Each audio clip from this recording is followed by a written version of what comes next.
आइए प्रार्थना करें।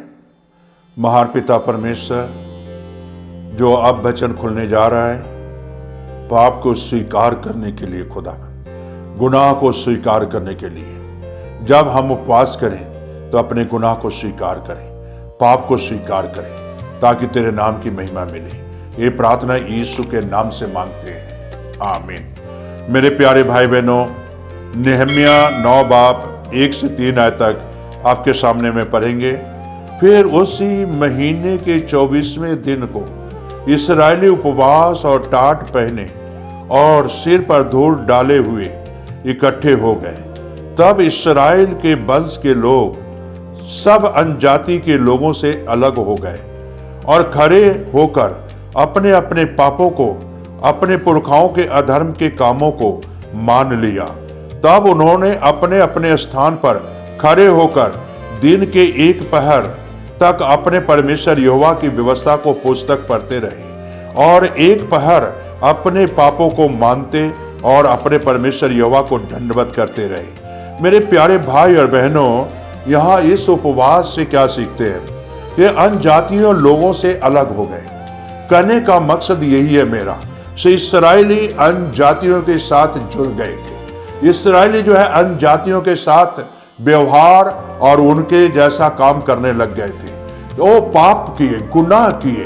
तो मेरे प्यारे भाई बहनों, नेहमिया उन्हें जताता है और जो है पाप के बारे में बताता है। और जो है यहाँ आप अगर पहली आयत में देखेंगे, 24वें दिन को इस्राएल उपवास टाट पहने और सिर पर धूल डाले इकट्ठे हो गए और इकट्ठे हुए। तो मेरे प्यारे भाई और बहनों, आज अपने पापों को अगर स्वीकार करना है तो उपवास जरूरी है, उपवास जरूरी है। और जो है मेरे प्यारे भाई बहनों, अन्य जातियों के लोगों से अलग हो गए और उपवास में वो अलग हुए। आज हमें भी जो है अन्य जातियों से अलग रहना जरूरी है। अन्य जातियों जैसा काम नहीं करना है, अन्य जातियों जैसा विचार नहीं रखना है, उनके जैसा ख्याल नहीं रखना है, बल्कि उनसे अलग होना है। और इस्राएली अलग हुए। और एक बात और बता देता हूं, किसे लिखा है वचन में, परमेश्वर यहोवा की व्यवस्था पुस्तक पढ़ते रहे और खड़े होकर 1 पहर तक यहोवा की पुस्तक की व्यवस्था पढ़ते रहे। व्यवस्था 1 पहर तक व्यवस्था पढ़े, परमेश्वर के वचन पढ़े। मेरे प्यारे भाई बहनों, 1 पहर तक। क्या आज उपवास में आप वचन 1 पहर तक पढ़ते हैं? नहीं मेरे प्यारे भाई बहनों, 1 आयतें 2 आयतें पढ़ लिए, आमीन करके खत्म कर दिए। और इस्राएलियों जब गुनाह को माने तो 1 पहर तक परमेश्वर की व्यवस्था को पढ़ते रहे, 1 पहर तक व्यवस्था सुनते रहे और 1 पहर तक अपने पापों को स्वीकार करते रहे। 1 पहर तक पापों को स्वीकार करते रहे। तो मेरे प्यारे भाई बहनों, हमें और आपको व्यवस्था यानी परमेश्वर का वचन भी पढ़ना है। 1 पहर तक वचन भी पढ़ना है और दूसरे पहर में जो है अपने पापों को स्वीकार भी करना है। तब परमेश्वर आपकी दुआ सुनेगा। और तब जो है मेरे प्यारे भाई बहनों, 1 पहर तक पापों को स्वीकार करते रहे, मानते रहे और परमेश्वर को दंडवत करते रहे। आज क्या आप परमेश्वर के आगे झुकते हैं? 1 पहर तक क्या है परमेश्वर की व्यवस्था को पढ़ते हैं?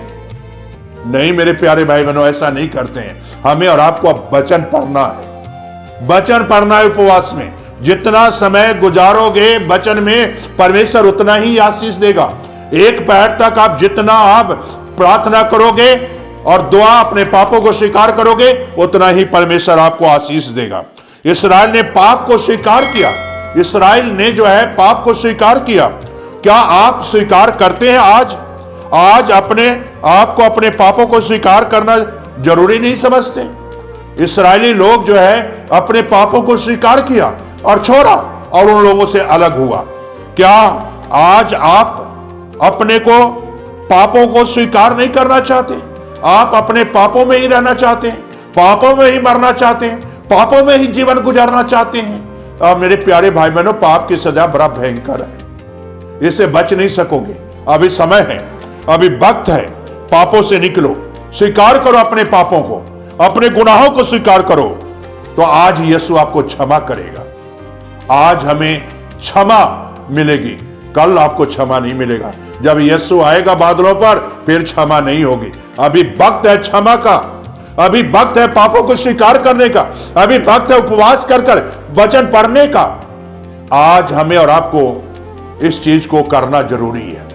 पापों को स्वीकार करें। इसराइल ने पाप को स्वीकार किया, परमेश्वर यहोवा ने क्षमा किया। आज हमें और आपको अपने पापों को स्वीकार करना है, यीशु तब क्षमा करेगा। तो आइए दुआ करें मेरे प्यारे भाई बहनों। प्रभु यीशु मसीह, आज जो तेरे बच्चे पापों को स्वीकार करते हैं, उन्हें तू क्षमा कर खुदावंद। उनके गुनाहों को क्षमा कर, उनके पापों को फिर कभी याद न कर खुदावंद। और खुदावंद, जो तेरे संग चलना चाहते हैं बच्चे, खुदावंद आज यीशु अपने बल और सामर्थ्य दे, ताकि जीवन भर तेरे संग चलते रहे, तेरे राहों पर चलते रहे। खुदावंद, जो बच्चे तेरे राहों से भटक गए, आज अगर ये वचन सुनकर तेरे राहों पर चलना चाहते हैं, वो बच्चों पाप को छोड़ना चाहते हैं, तो खुदावंद उन बच्चों को अपने राहों पर चला खुदावंद, और उनके घरों में तू शांति देना, आशीष देना। बच्चों के जीवन पर तू आशीष बरकत दे, बहन भाइयों के जीवन पर तू आशीष बरकत दे, जितने भाई बहन सुनते हैं उनके भी जीवन पर तू आशीष बरकत दे। ये प्रार्थना यीशु के नाम से मांगते हैं, आमीन।